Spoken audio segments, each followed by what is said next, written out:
The government of Uganda, through the National Information Technology Authority of Uganda, NITA Uganda, is implementing the National Data Transmission Backbone Infrastructure (NBI) and the E-Government Infrastructure Project (EGI). The National Fiber Backbone is the national backbone infrastructure, as you know, which we used the loan from China of $106 million. The major objective is to connect all major towns and government agencies within the country onto a high-speed optical fiber cable-based network. The project was implemented in 3 phases.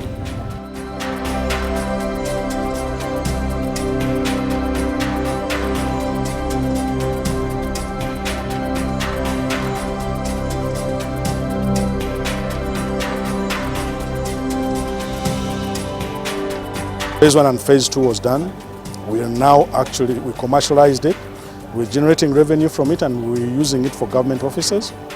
Under Phase 1, we connected around 27 ministries. To date, 32 are connected and they are receiving internet. There are other services running on the NBI, like the Integrated Financial Management System, the Computerized Education Management and Accounting System, the payroll, the government payroll. We have police systems are also running on the NBI. Subsequently, the government of Uganda through NITA Uganda in July 2012 contracted Soliton Telmec Kenya Limited to manage the backbone on behalf of government.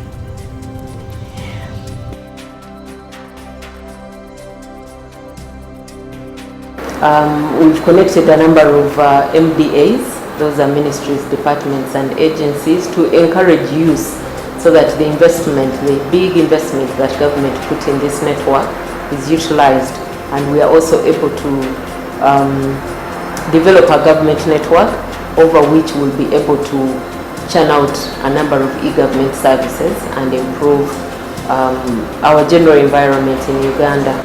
In the coming year, next financial year, early July, we expect to add another 60 government agencies onto the NBI.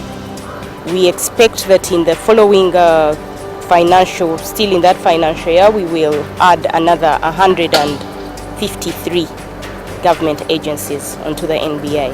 But that is still not enough. That covers just Kampala and Entebbe.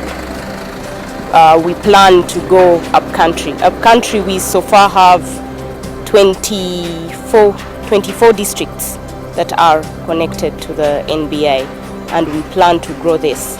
The cost of bandwidth in Uganda is still very high. We think it's cheap because we came from a very high level, but the real cost is still very high. If you go to Europe, 1 megabit per second will be costing you less than $2.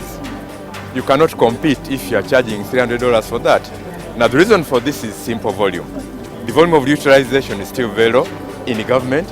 We have been pushing government to get connected, but most of the institutions are not yet connected. In the public, people are not utilizing the internet yet, apart from doing a few simple applications and email access. Now as awareness goes up, as benefits are understood, you are going to find that volume is going to go up. Now if we went from the current consumption by a factor of about 10 times, just to illustrate, you can then actually bring down the cost by a factor of at least 6 times. Now this means that if instead of say consuming about 25 gigabits per second as a country, we went 100 gigabits per second, then we can bring the cost down to less than $100 per megabit per second per month. We are going to do the 3rd phase. The 3rd phase was signed in March, which will connect to Tanzania and, through Mutukula and Rwanda through Katuna. So the 3rd phase is going to be phenomenal because it has to further help us reduce the cost of bandwidth to about $115 per month. So all these are good things that are happening in the sector. We are planning to grow this network. We plan to have a robust network for the country and more so to create a government network. The 40 public offices receiving internet bandwidth have led to a reduction in government expenditure to a tune of over 5 billion per annum. In the coming year, with an additional 60 offices that will be connected, it will further reduce public expenditure on connectivity by over 9 billion Uganda shillings. Under this project, there was also a data center that was built, and currently in the data center we have different government agencies that are hosting their data in the data center, and we have plans to actually grow it and consolidate all government infrastructure in this national data center. The installation of the NBI has provided government with seamless and secure communication amongst government institutions. It is now possible to efficiently share information with 40 government entities and departments.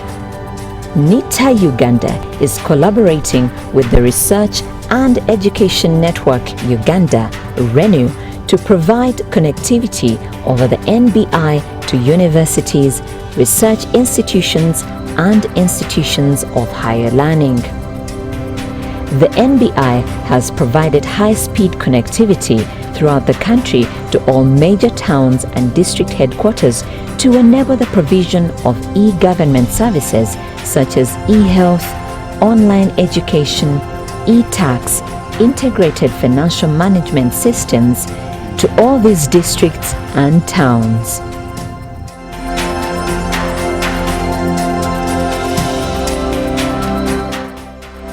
The NBI shall be utilized to extend connectivity to schools, institutions of higher learning, and hospitals to enable these institutions access higher speed internet bandwidth at reduced costs and enable them harness the benefits of connectivity to global communications infrastructure such as access to online health and education services, promote innovation in the science fields, among others.